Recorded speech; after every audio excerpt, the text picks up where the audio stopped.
My name is Jamie Kalanick with the Public Policy and Early Care and Education Department at First 5LA. First, I'm going to turn it over to our interpreters for some instructions on using the Zoom interpretation feature.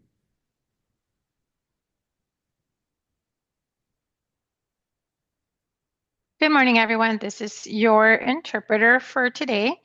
Once again, welcome to this meeting. Anyone that will be needing interpretation services, you may find a little globe-like icon at the bottom of your screens. All you have to do is click on that globe and it will give you a list of options. You will select your language of preference. In this case, it would be English. So you can hear the Spanish interpretation whenever one of our monolingual Spanish speakers has a comment. Buenos días a todos, soy su intérprete por hoy. Bienvenidos nuevamente a la Junta. Para los que necesitan servicio de traducción, ven en sus pantallas en la parte inferior está un mundito, un icono, y pueden oprimir allí para poder seleccionar su idioma. Le va a salir una lista de idiomas, van a seleccionar español y pueden escuchar esta reunión en inglés.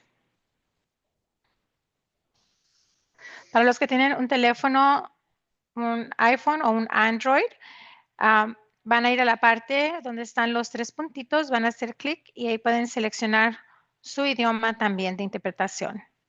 So if you guys have an iPhone or an Android, lightly tap on the screen and you will see three dots and you can select your language of preference.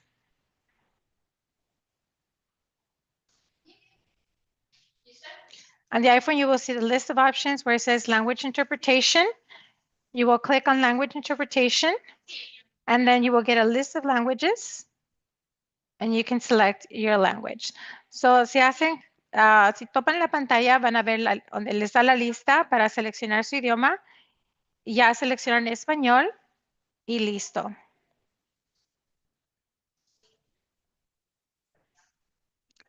Sermon interpretation does not work if your app is not updated, you are using a Chromebook, you are calling into the meeting.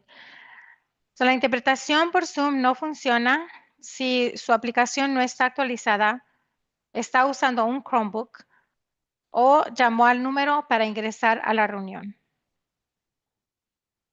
Gracias. Thank you. Thank you. Please turn on the interpretation feature now. You can go ahead and select your language of preference. Before we get started, I want to note that these calls are not intended for the media. If you are a member of the media, we ask you to please disconnect from this call. A couple notes before we begin.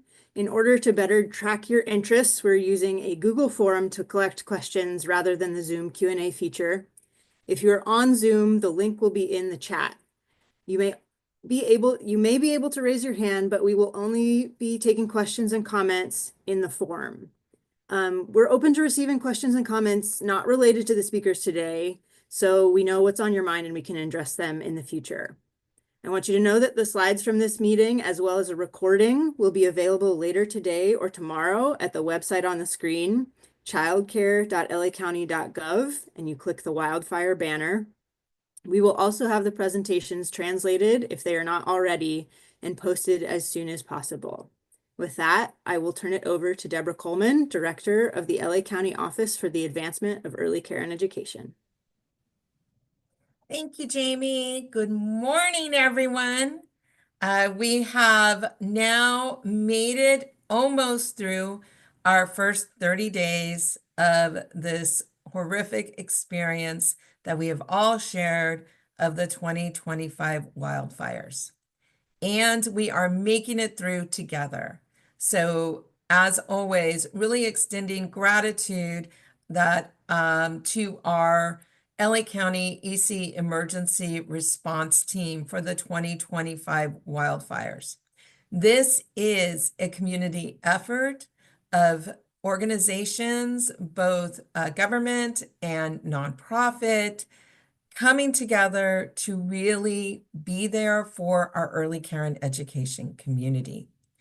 And we are so grateful as the response team to have you join us on this call, both to get information for yourself, as well as to understand how to better help our fellow childcare providers as we recover together from the 2025 wildfires. Next slide, please. I do want to share that there is a great deal of support that has been activated for our early care and education providers, both that have been impacted by the Eaton Canyon fire as well as the Palisades fire. We have some shifts that are going on at Eaton Canyon. We have had distribution of supplies for our early care and education providers at Pacific Oaks College for the last 2 Saturdays, and then also during some weekdays. I'm so pleased that we have distributed at Pacific Oaks 604 air purifiers, and we've reached 429 providers and families. Now, moving forward, support can be still accessed for our childcare providers every Tuesday and Thursday from 4 p.m. to 7 p.m. at Pacific Oaks College. This support is being provided in partnership with Options for Learning, as well as the Child Care Alliance of LA, in partnership with Pacific Oaks College and so many of our other partners on the early care and education response team. Also, as a reminder, about a week and a half ago, the Altadena Disaster Recovery Center moved to 540 West Woodbury Road. If you know of anyone who needs support, please direct them to that recovery center. Now, on our next slide, you'll see that we are launching supply distribution for those impacted by the Palisades fire this Saturday. So there will be supply distribution as a drive-through event at Connections for Children from on February 8th. I will repeat that. This Saturday, February 8th, from 10 a.m. to 12 p.m., there will be supply distribution at Connections for Children. Every early care and education provider is eligible to receive 2 air purifiers. Also, we have lots of cleanup supplies and personal protection equipment like goggles, overalls, and gloves, as well as a plethora of masks that are ready to be distributed to the community. I know our resource and referral agencies have also been working with Baby to Baby, as well as other partners to get additional supplies for those in need. So if you know anyone who is impacted by the Palisades fire, please direct them to go to Connections for Children on February 8th, this Saturday. The Palisades Disaster Recovery Center is still located at UCLA Research Park West, which is on Pico Boulevard. Next slide. So a few reminders of support that we have that's countywide. Currently, Drew Child Development, who is one of our early care and education alternative payment agencies, has been providing trauma-informed care, self-regulation, and mindfulness workshops available to anyone who is an early care and education provider throughout LA County. Although the fires were in Eaton Canyon and the Palisades, these fires have impacted all of us. So please take some time and get support so that you know how to better support the children and families that you are there to serve.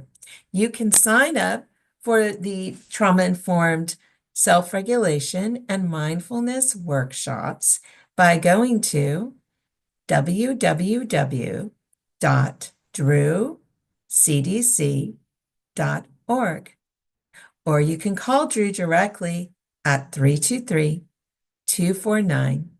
2950 to find out more about what's available to support you and your team providing these services. Also, as a reminder, public health guidance is available. You can access it on the Office for the Advancement of Early Care and Education webpage at childcare.lacounty.gov. Now, if you are curious about what this guidance has, it is called Returning to Childcare Facilities After a Wildfire. It has information from the Public Health Department on how to clean your facility, as well as information about reading your air quality for your community.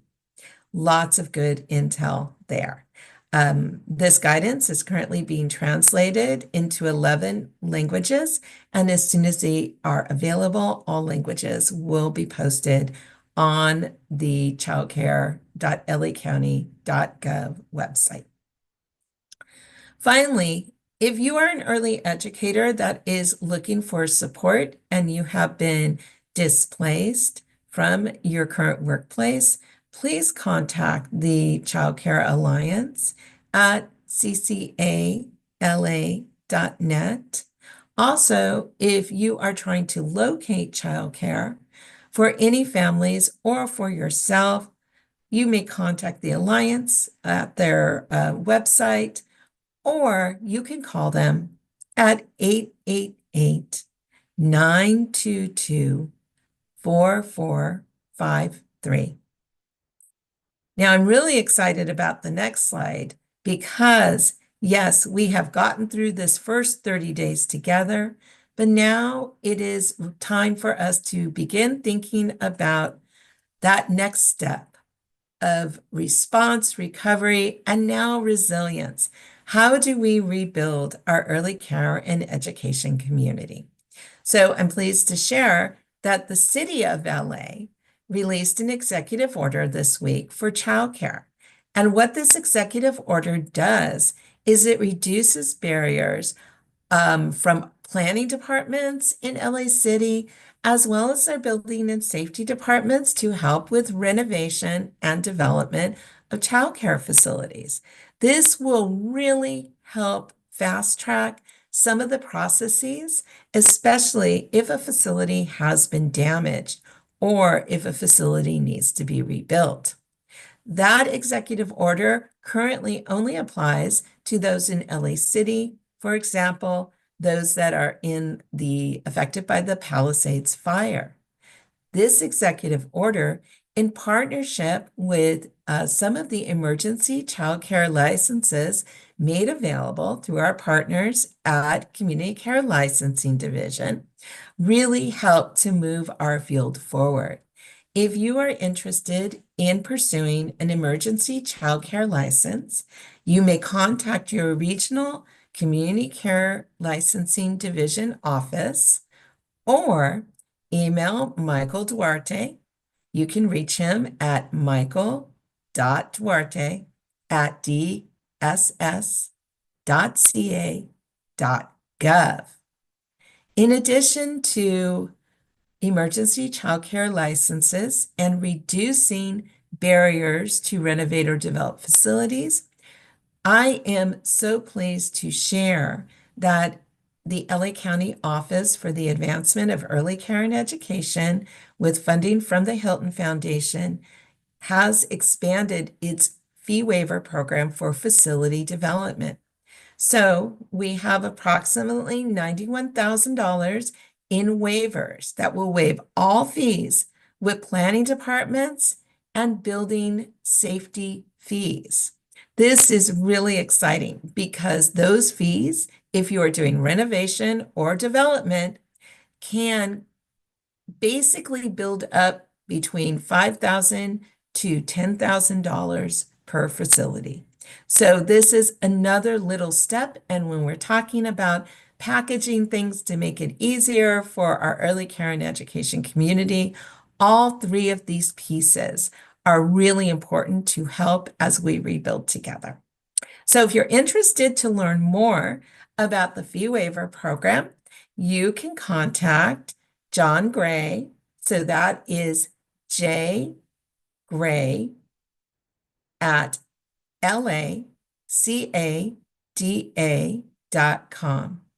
So LACADA is a partner with the Office for the Advancement of Early Care and Education in distributing these fee waivers.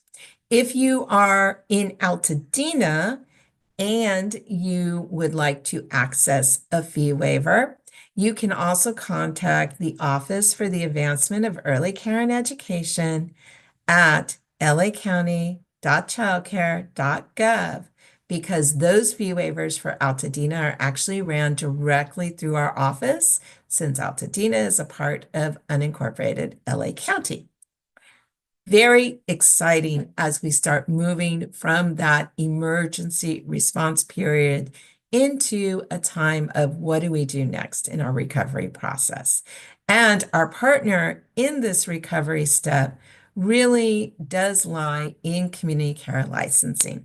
So I am so excited to welcome back to our community call for the fourth time, because they are in lockstep with our child care providers on the ground, Christopher Jackson, a manager over the advocates at the Community Care Licensing Division, which is a part of the California Department of Social Services. Please welcome back, Chris. Thank you for that, Deborah. I appreciate it. Happy to be here with you all again. I know this has definitely been a long and ongoing process, and we really want to ensure our providers, our community members, the department is here. We are recognizing, we are in support, and we are really wanting to make sure that you are being taken care of at this time. As I state that, I'm going to go ahead and jump into some information we'd like to share with you. Make sure things work in here. There we go. First of all, the Child Care Advocates and Technical Assistant Unit partners with Community Care Licensing. Our main role is to really act as a liaison between the child care community and the department. We want to ensure the voices are heard from both entities as we're working together. At this time, the Community Care Licensing or Advocates Division is continuing to partner with Resource and Referrals and other agencies to provide on-site connection with a licensing analyst. I'm going to piggyback on some of the information Deborah just shared regarding the recovery centers. We are staffing at these events so that the public has access to an analyst or a community care licensing representative to ask questions if there's any confusion related to the waiver process or any just unknowns specific to their program. So we are staffing these events. We've been participating at the Altadena Recovery Disaster Center, at the Palisades UCLA Recovery Center, as well as at the Pacific Oaks College events. Again, really trying to provide that boots on the ground support for our providers to get questions answered in a moment instead of waiting through an email or back and forth progression. So these are the numbers of the facilities impacted in the area as of February 5th. Right now, what we are looking at is there were 339 facilities that were impacted. This number includes both child care centers and family child care homes. Of the 399 that were impacted, 40 of these facilities were destroyed. The remaining 299 facilities at this stage are non-operational but have not been destroyed. And I do want to remind our audience that this information is somewhat fluid. It does constantly change as we are connecting with more programs and learning more about their operational status. So as much as I am providing you with the information or numbers in here, we really do want to stress that this is ever changing as more information is presented to the department. Lastly, I'd just like to share some announcement and updates. If, as Deborah pointed out, if a facility is in need of a waiver or you do feel that some waivers or flexibilities could impact or support your community, please don't wait. Reach out and contact your local regional office. Begin working with your licensing program analyst, LPA as we call them, on the waiver or flexibility process. We really want to make sure that we're getting these requests in quickly so we can start to address the need of the childcare community out there. PIN 2502 has been released. This is the PIN that provides you with the waivers and flexibilities that are available from the department. It is on the department's website and you can access it. I did share the link with Jamie and the rest of the panelists. If somebody is able to drop that in the chat, I would greatly appreciate it. We've also made updates to our transparency webpage and the mychildcareplan.com page. We're working to support parents in their search for childcare. We understand families in the impacted area may still use these resources or links, so we want to provide them with as much up-to-date and accurate information in their search as we can. Next, the waiver template is under review. This would be a document that really outlines what is required in a waiver request. We're hoping to get this published for the public soon, but it is a tool we are currently reviewing and waiting to see if it will meet the needs of the public. Lastly, very excited about, we've been updating our disaster webpage. We've been updating the links and resources and information on this page and have really made certain sections specific for LA wildfire victims. We're working to make sure that you have all of the available resources we can possibly provide for you within reach. So we are excited about this update and we will continue to change and update the page as things progress.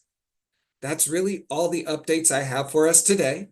I'm going to stop sharing. Deborah, I'll send it back over to you, and always thank you for the time. Thank you so much, Christopher. It's always such a pleasure partnering with Community Care Licensing and all the rich information that you share with our community. So thank you so much. I am pleased to introduce our next speaker.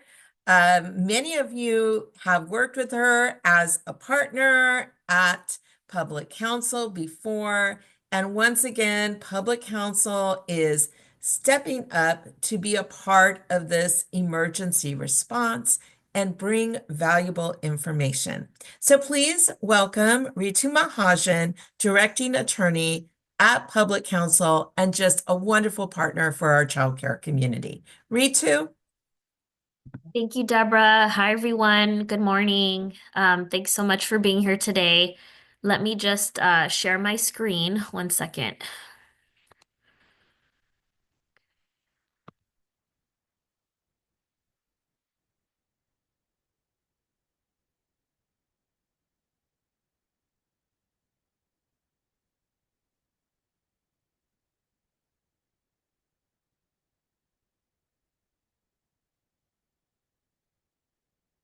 Great.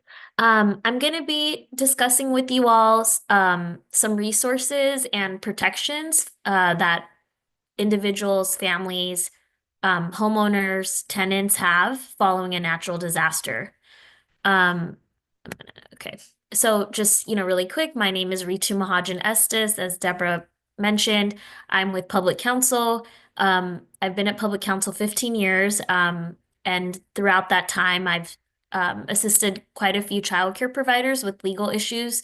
We provide free legal assistance to income eligible childcare providers and also to childcare centers that are serving low-income communities. And you'll find my contact information at the end of these slides, which will be emailed to you.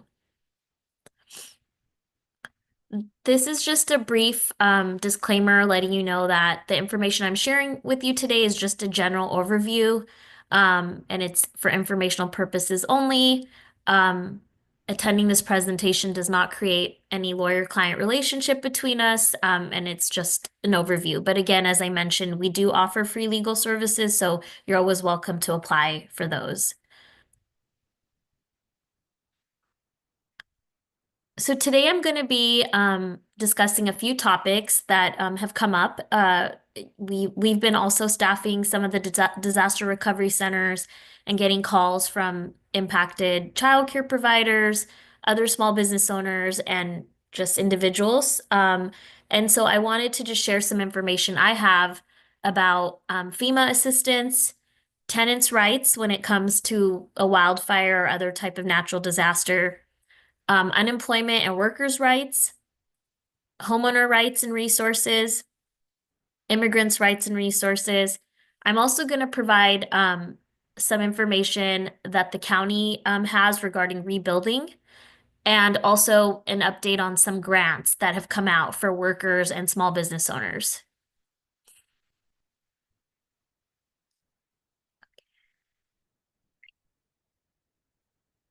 Okay, so many of you may already be aware, FEMA, which is the Federal Emergency Management Program, is accepting applications for FEMA aid for those impacted by the wildfires.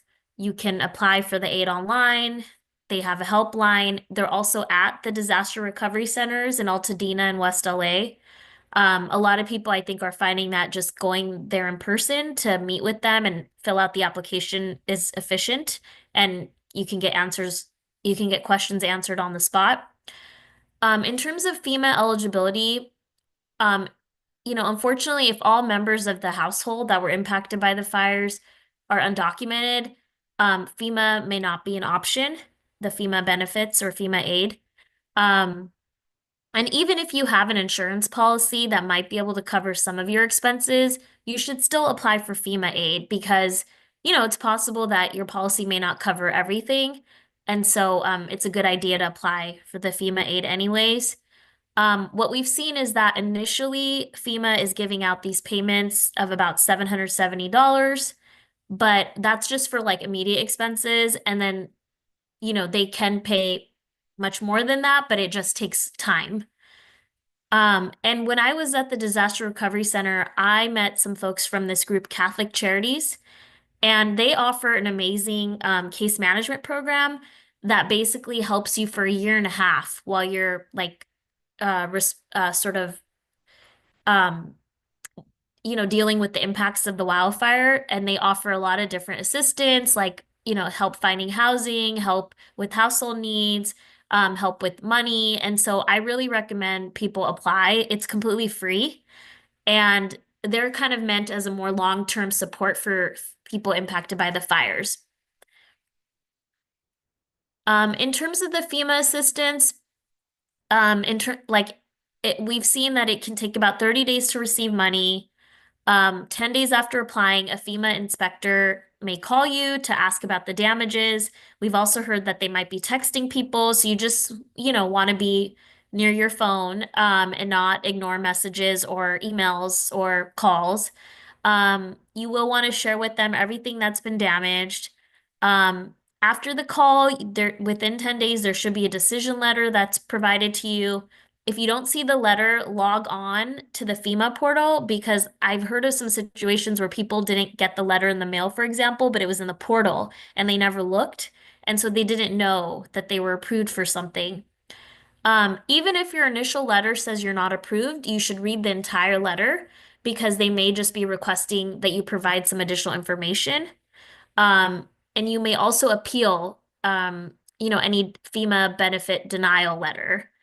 FEMA money will be sent to you via check or direct deposit. It's not taxed, and it's not going to affect your eligibility for other benefits such as, food stamps, Social Security, or Medicaid.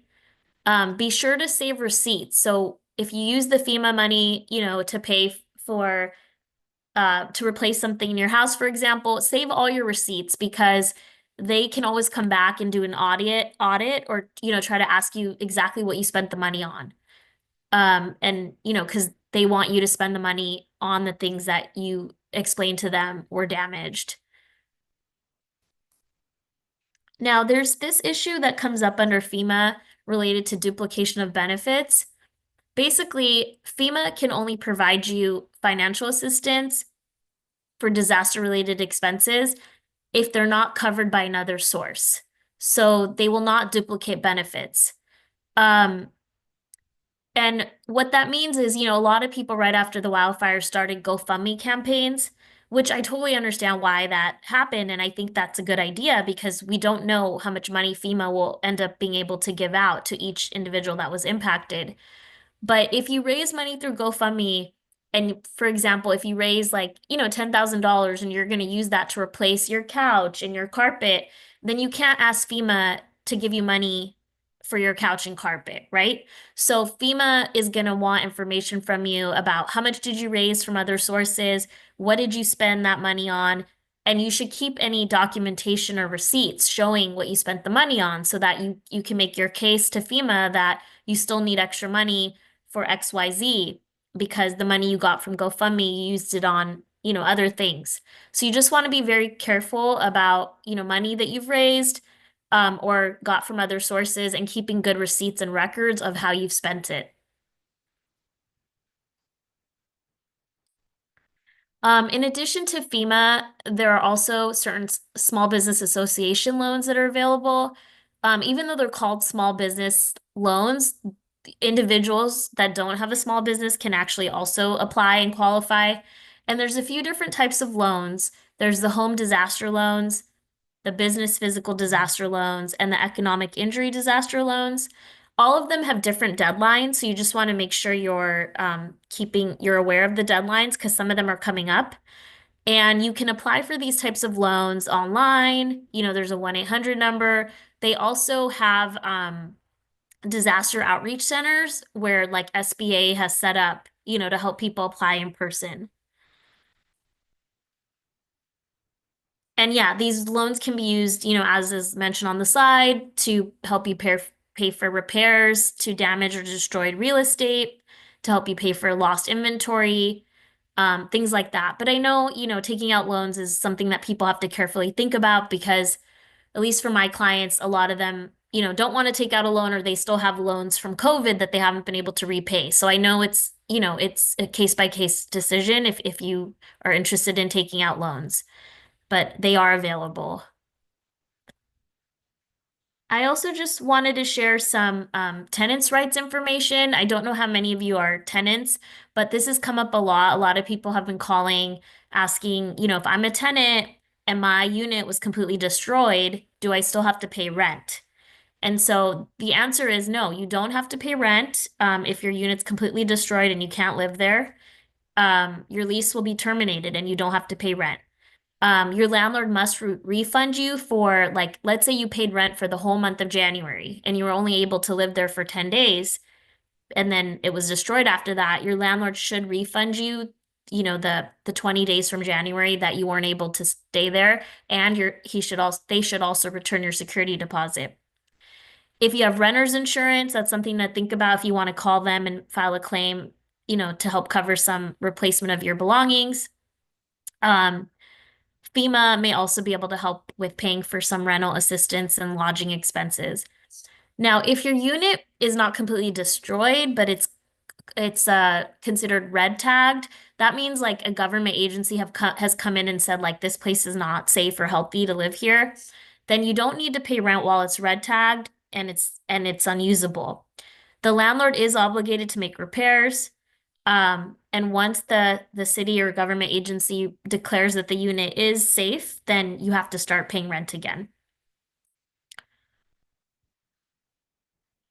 Now, this is kind of a gray area and it has been coming up because we've been getting calls from people saying, well, my home is still there and it's not red tagged, but there's just a lot of ash or it's smoky or things are in disrepair. If your unit is damaged but still livable, you do need to continue to pay rent, but you can try to negotiate a rent reduction with your landlord based on the bad conditions. If you don't pay rent, without an agreement with your landlord about it, you could, be at risk of being served with an eviction notice. And if you want to move out, you should give your landlord notice, and you also would want to look at your lease or have a lawyer look at it to let you know what your rights are under it. If you need help with tenant rights information, you can go to stayhousedla.org. That's a group of several legal nonprofits that provide assistance to tenants, and it's no cost. I'm just going to quickly cover unemployment and workers' rights. So as many of you may know, there is now a disaster unemployment assistance, and this is for workers and self-employed people who do not qualify for regular unemployment benefits. And there's different eligibility requirements. But yes, it applies for workers and also people who are self-employed. And there's a deadline to apply. It's coming up in March, so please be aware of that. And also, for workers, there are different types of support that are available, such as state disability insurance. Depends on, if you experienced a work-related or non-work-related injury due to the wildfires. There's also paid family leave for workers that weren't able to do their regular work because they have to take care of a sick family member or stay home with kids. So these are a couple of things to be aware of.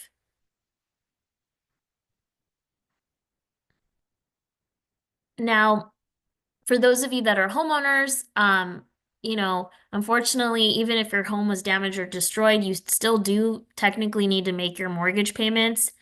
If you don't make them, you're at risk of foreclosure. But it's possible that you could ask the person who, your lender, whether there's a way they can put a temporary pause on your payments. It's called a forbearance. It's not automatic, so you need to ask for it. So I'm sure those of you that own homes may have already done this, but you want to find out who, is your loan with for your home and ask for this forbearance so that you can get a pause on your payments for some number of months. These are some resources regarding mortgages. On property tax too, you do still need to pay your property taxes if you're a homeowner. However, you can file these claims, if your property was damaged or destroyed. And I do think LA County is giving folks you can have a little bit of an extension on paying your taxes, but you should definitely reach out to the assessor's office. And they've also been staffing the disaster recovery centers. If you have homeowners insurance, I'm sure most of you have already filed claims. You shouldn't need a lawyer to work with your insurance, but if you want to contact one because your insurance is giving you a hard time, you can reach out to the consumer advocates. You could also reach out to public counsel. And there's some helpful resources. United Policyholders, I met them also at the center. They're a nonprofit and they also help with insurance questions. I don't think they charge. So if you need advice or help, you should contact them.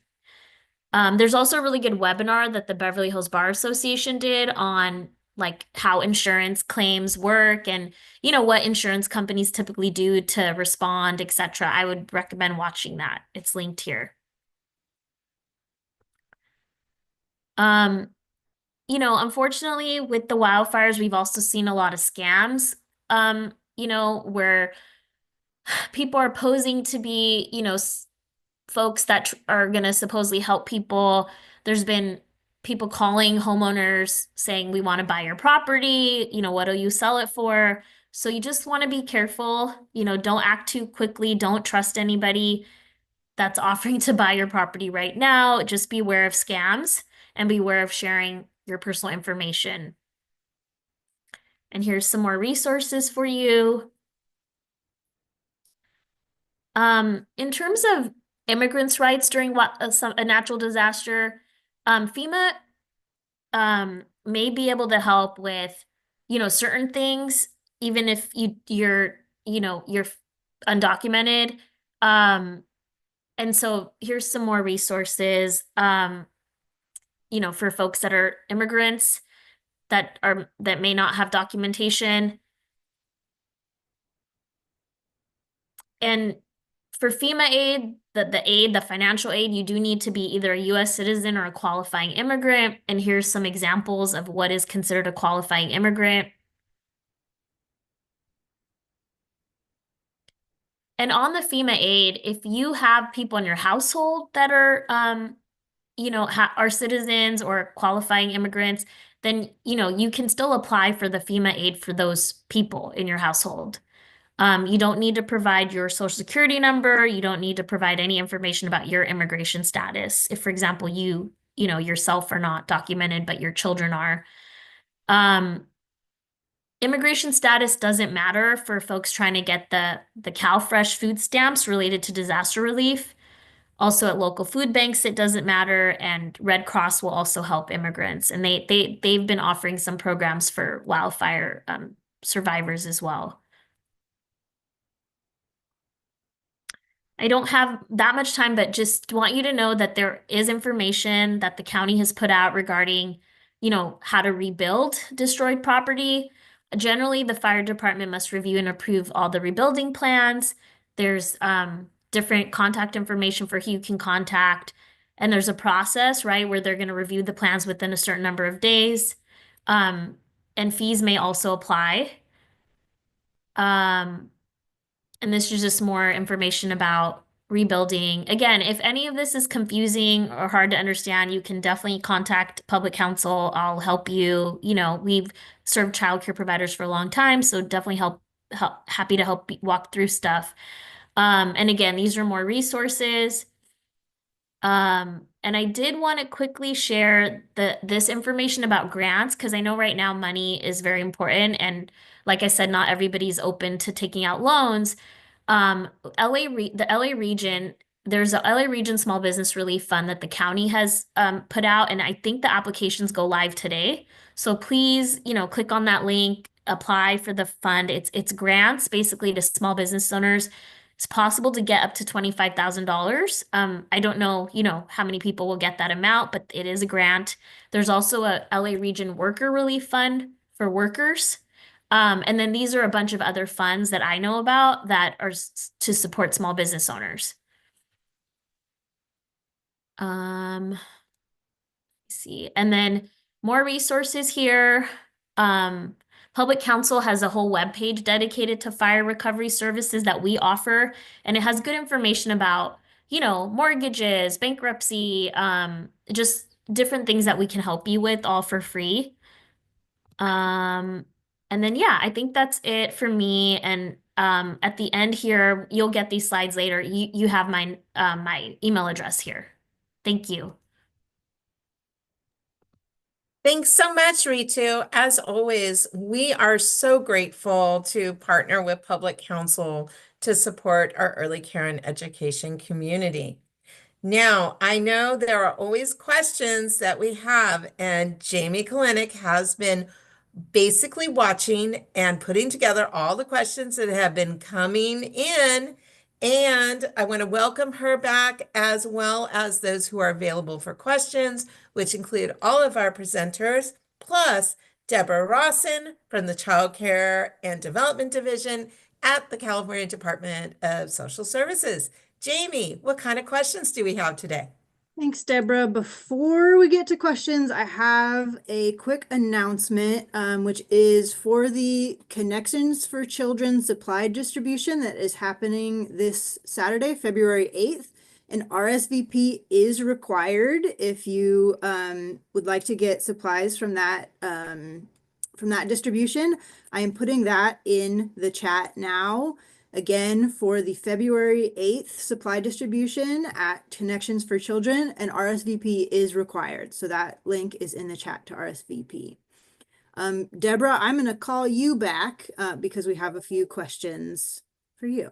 All right, I'm here, Jamie. So the first is it possible to get an answer as far as how far away from the fire someone needs to be to take extra cleaning measures, especially replacing sand?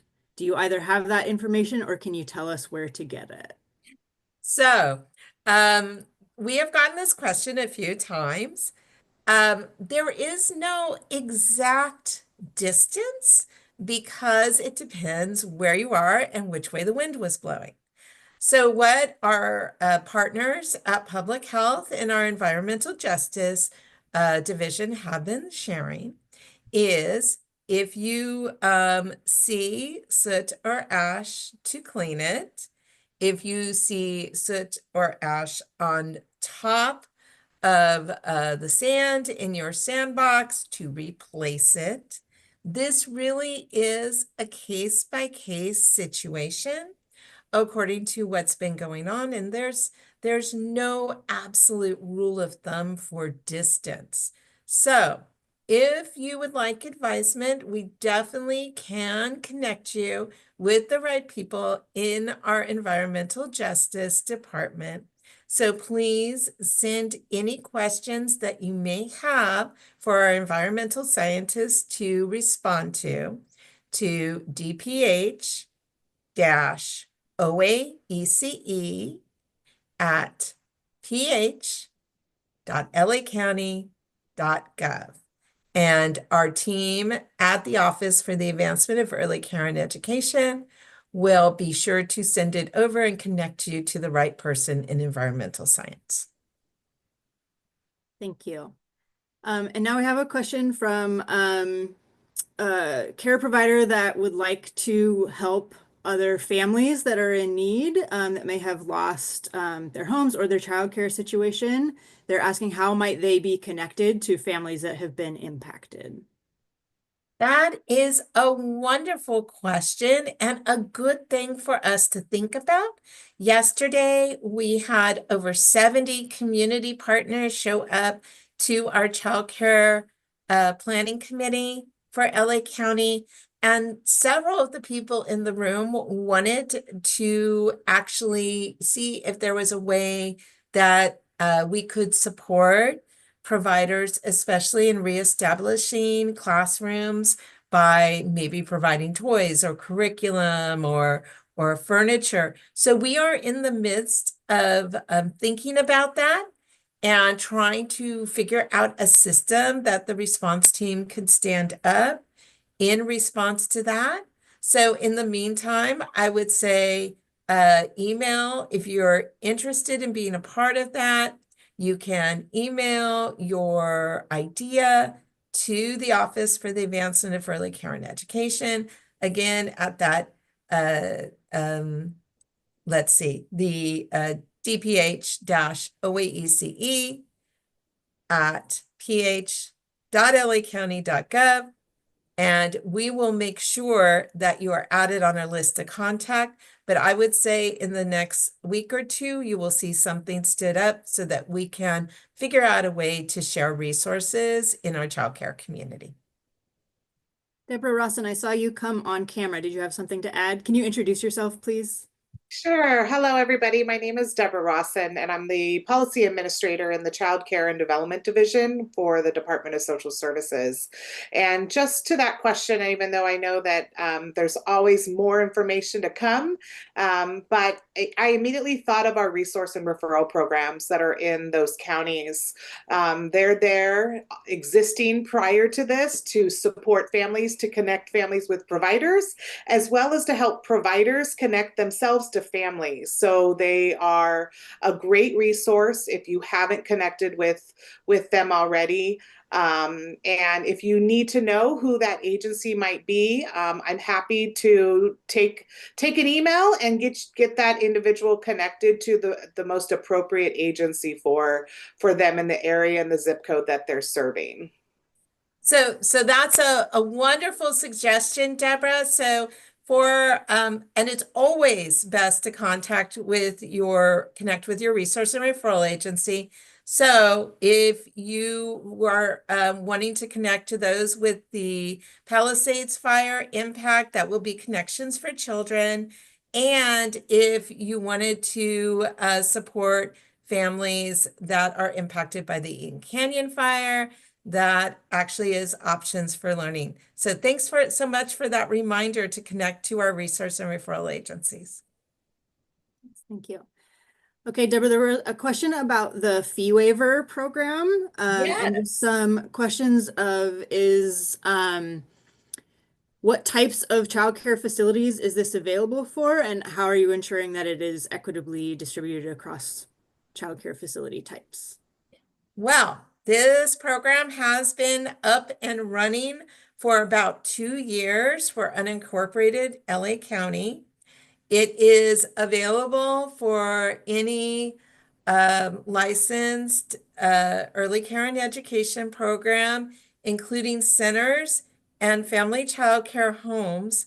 I have to say, even though it's been running for 2 years, we have not had a huge take-up rate on this, so we want you to help spread the word. Right now, we're simply hoping to get money out the door to those that are most in need. So we will be looking, of course, at equity, but most of all, we want to make sure that people know it's available. And it is available for anyone who is a licensed program. Great, thank you. And then finally, I think this was actually answered by Rutu a little bit, but are there funds available for the reimbursement for sort of the economic burden for centers to clean up after the fire, those that have had to do some of the extra cleanup? I'm going to put that question to our friends from CDSS. So, Deborah, do you have any information on that?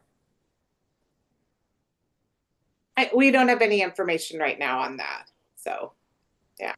But it is something that we are looking into in terms of how our dollars can be used, since we do get funding from the federal government for actual childcare services, but also for different quality initiatives. So we are exploring the different ways that we can use existing dollars, as well as maybe dollars that might be coming to us in the near future. So. Great, thank you both. Okay, I think that's it. I'm going to call Christopher up.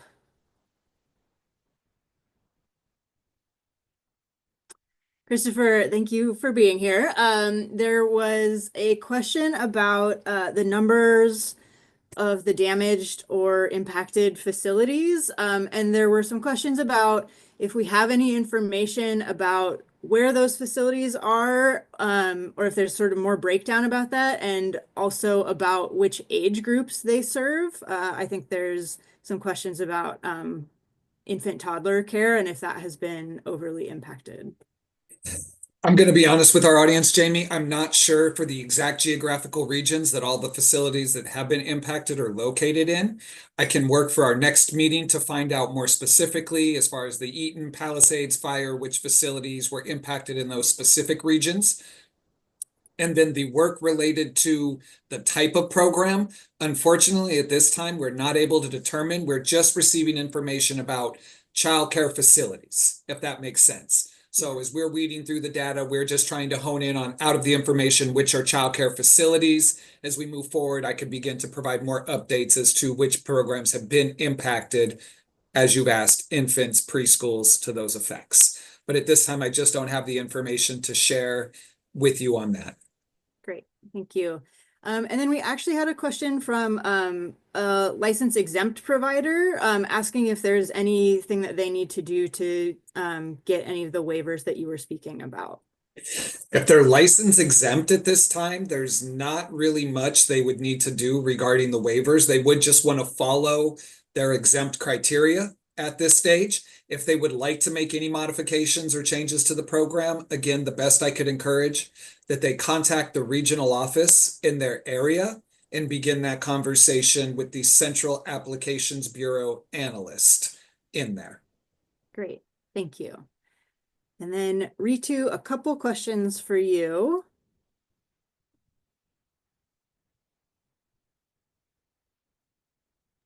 Yes.